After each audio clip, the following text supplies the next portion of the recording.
Australia's new daily cases of COVID-19 topped 1,000 on Thursday for the first time since the global pandemic began, as two major hospitals in Sydney set up emergency outdoor tents to help deal with a rise in patients.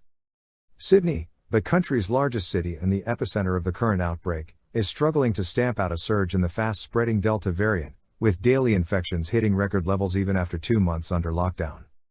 New South Wales State, where Sydney is the capital, reported 1,029 new locally acquired cases, exceeding the previous record of 919 a day earlier. Of the new cases, 969 were detected in Greater Sydney, up from 838. The rapid rise in COVID-19 patients has forced Sydney's Westmead and Blacktown hospitals, which service the city's sprawling western suburbs, to erect tents to screen and swab patients to help manage capacity.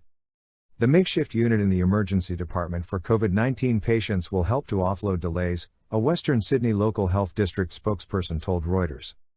State Premier Gladys Berejiklian said authorities had quadrupled the number of the state's intensive care ventilators to 2,000 early last year.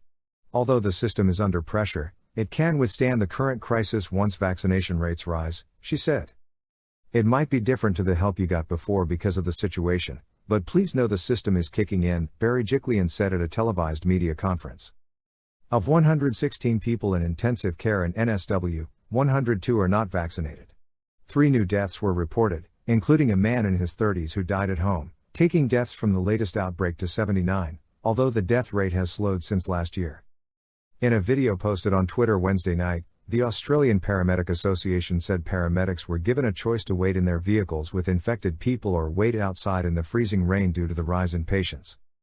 The fast-moving Delta strain has taken the gloss off Australia's early success against the virus that kept its coronavirus numbers relatively low, with some 47,700 cases and 989 deaths. About 32% of people above 16 have been fully vaccinated while just over 54% have had at least one dose.